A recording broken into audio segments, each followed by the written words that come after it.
आपण इयत्ता 6वी गणितमधील सराव संच 32 सोडवणार आहोत. सराव संच सोडवण्याअगोदर तुम्ही जर चॅनेलवर नवीन असाल, चॅनेलला अजून सबस्क्राईब केलं नसेल तर लगेचच सबस्क्राईब करून घ्या, म्हणजे यानंतरचे सर्व व्हिडिओ तुम्हाला बघता येतील. आता आपण सराव संच 32 सोडवू. प्रश्न पहिला. संतोषने ठोक व्यापाऱ्याकडून 400 अंडी 1500 रुपयांना आणली. त्यासाठी वाहतूक खर्च 300 रुपये आला. त्यातील 50 अंडी खाली पडून फुटली. उरलेली अंडी त्याने 5 रुपयास 1 याप्रमाणे विकली. त्याला फायदा झाला की तोटा आणि किती? संतोषला फायदा झाला की तोटा हे आपल्याला काढायचे. या उदाहरणात संतोषची खरेदी किंमत 1500 आहे, पण वाहतुकीचा खर्च त्यामध्ये मिळवावा लागेल, म्हणून एकूण खरेदी आपण काढू. मग एकूण खरेदी बरोबर 1500 रुपये. 1500 का? तर 1500 रुपयाला त्याने अंडी आणली होती, अधिक 300 रुपये वाहतुकीचा खर्च आला होता.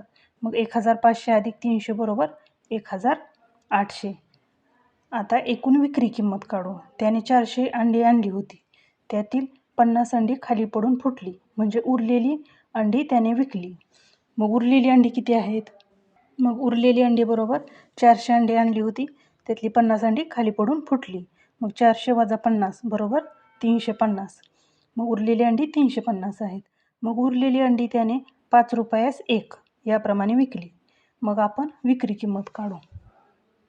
350 अंड्याची विक्री किंमत आपण काढणार, कारण 50 अंडी फुटली होती. मग 350 अंड्याची विक्री किंमत बरोबर 350 गुणुले 5 रुपयाला 1 अंडं विकलेलं होतं, म्हणून 350 गुणुले 5 बरोबर 1750. आता इथे खरेदी किमतीपेक्षा विक्री किंमत कमी आहे. मग खरेदी किमतीपेक्षा विक्री किंमत जर कमी आहे म्हणजे संतोषला येथे तोटा झालेला आहे. आता तो तोटा किती झाला ते आपण काढू. तोटा किती झाला हे काढण्या अगोदर आपण लिहून घेऊ. खरेदी किमतीपेक्षा विक्री किंमत कमी आहे, म्हणून संतोषला तोटा झाला. आता किती तोटा झाला ते आपण काढू.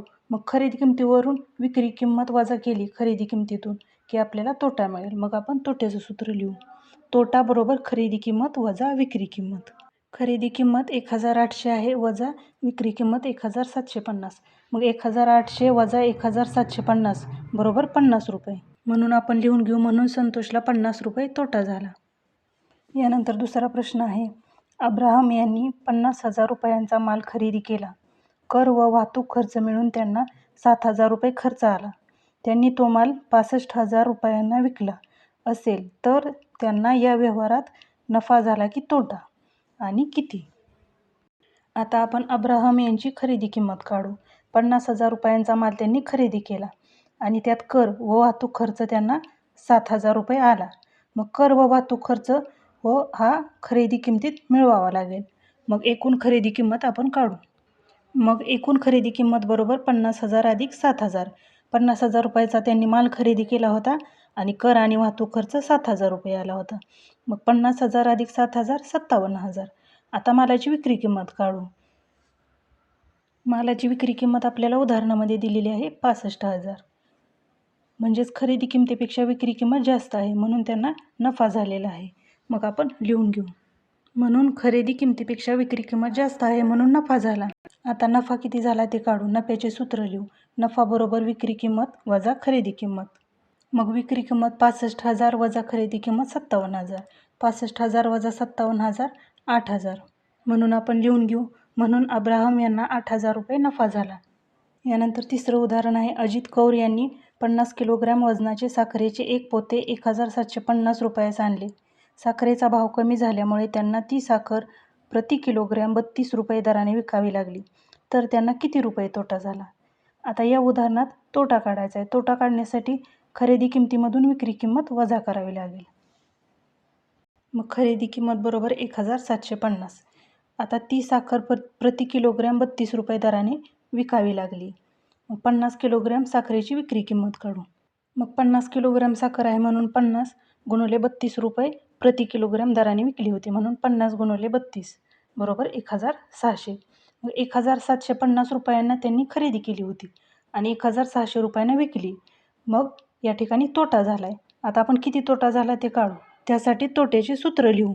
मग तोट्याचे सूत्र काय? तोटा बरोबर खरेदी किंमत वजा विक्री किंमत. खरेदी किंमत आहे 1750 वजा विक्री किंमत 1,600. मग 1,750 वजा 1,600 केलं तर उत्तर येते 150 रुपये. म्हणून आपण लिहून घेऊ अजित कौर यांना 150 रुपये तोटा झाला. यानंतर चौथं उदाहरण आहे. कुसुमताईंनी 700 रुपयास एक कुकर याप्रमाणे 80 कुकर खरेदी केले. त्यासाठी वाहतूक खर्च 1,280 रुपये आला. त्यांना एकूण 18,000 रुपये नफा हवा असल्यास त्यांनी प्रत्येक कुकर केवढ्यास विकावा?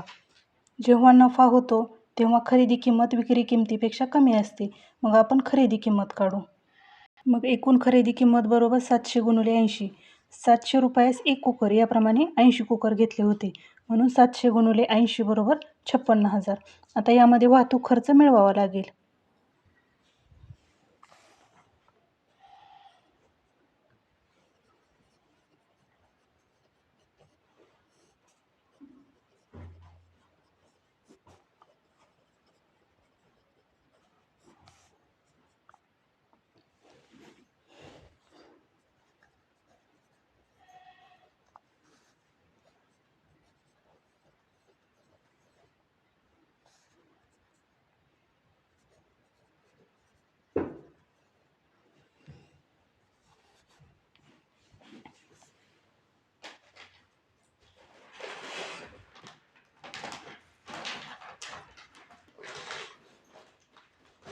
मग 80 कुकरची विक्री किंमत बरोबर 57,280 ही खरेदी किंमत अधिक त्यांना 18,000 रुपये नफा हवा आहे.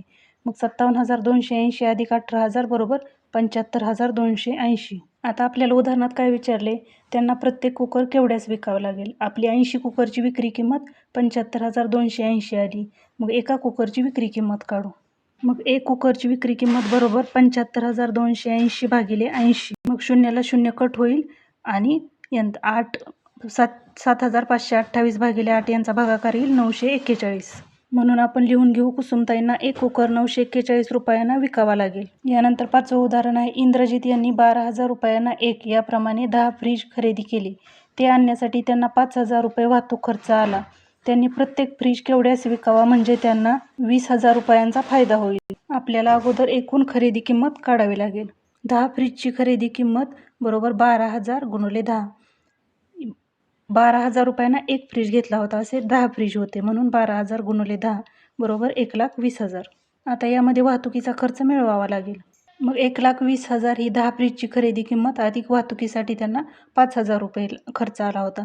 मग 1,20,000 अधिक 5,000 1,25,000. त्यांना 20,000 रुपये नफा हवा आहे. खरेदी किमतीमध्ये नफा मिळवला तर त्यांची विक्री किंमत मिळेल. मग आता आपण विक्री किंमत काढू. मग 10 फ्रीजची विक्री किंमत बरोबर 1,25,000 अधिक 20,000 बरोबर 1,45,000. उदाहरणात आपल्याला विचारले की त्यांना प्रत्येक फ्रीज केवढ्यास विकावा लागेल. आता आपण एका फ्रीजची विक्री किंमत काढू. मग 1,45,000 भागिले 10 यांचा भागाकार येतो 14,500. म्हणून आपण लिहून घेऊ इंद्रजित यांना एक फ्रीज 14,500 रुपयांना विकावा लागेल. यानंतर 6वं उदाहरण बघू. ललिताबाईंनी 13,700 रुपयांचे बियाणे शेतात पेरले. खते व औषधे फवारणीसाठी 5,300 रुपये आणि मजुरीसाठी 7,160 रुपये खर्च आला. शेतातील धान्य विकून त्यांना 35,400 रुपये मिळाले. तर धान्य विकून त्यांना किती नफा किंवा तोटा झाला आहे? आधी ललिताबाईंचा एकूण खर्च काढू म्हणजे एकूण खरेदी होईल. खर्च म्हणजे खरेदी किंमत. ललिताबाईंनी 13,700 रुपयांचे बियाणे शेतात पेरले. खते व औषध फवारणीसाठी आणि मजुरीसाठी आलेला खर्च आणि बियाण्यासाठी खर्च हे सर्व एकत्र केले की त्यांना आलेला एकूण खर्च समजेल. म्हणजे ही त्यांची खरेदी किंमत होईल. आणि विक्री किंमत आपल्याला दिलेली आहे. मग खरेदी किंमत जास्त आहे की विक्री किंमत जास्त आहे यावरून आपल्याला नफा झालेला आहे की तोटा हे समजेल आणि तो किती झाला हे सुद्धा समजेल. त्यासाठी आपण त्यांचा एकूण खर्च म्हणजे खरेदी काढू. मग एकूण खर्च बरोबर 13,700 बियाण्यांसाठी, 5,300 खते व औषध फवारणीसाठी आणि 7,160 मजुरीसाठी. मग यांची बेरीज करू. यांची बेरीज 26,160 येते. त्यांनी शेतातील माल 35,400 रुपयांना विकला म्हणजे ही त्यांची विक्री किंमत आली. आता इथे विक्री किंमत जास्त आहे. मग जेव्हा खरेदी किमतीपेक्षा विक्री किंमत जास्त असते तेव्हा नफा होतो. म्हणजेच ललिताबाईंना नफा झालेला आहे. आता तो किती झाला ते आपण काढू. म्हणून विक्री किंमत खरेदी किमतीपेक्षा जास्त आहे म्हणून नफा झाला. आता तो किती झाला ते काढण्यासाठी आपण नफ्याचे सूत्र लिहू. नफा बरोबर विक्री किंमत वजा खरेदी किंमत. मग विक्री किंमत 35,400 वजा खरेदी किंमत 26,160 यांची वजाबाकी केली तर 9,240 येते. म्हणून आपण लिहून घेऊ. म्हणून ललिताबाईंना 9,240 रुपये नफा झाला. आपला हा सराव संच सोडवून झाला आहे. तुम्हाला जर व्हिडिओ आवडला तर व्हिडिओला लाईक करा आणि चॅनलला सबस्क्राईब करा.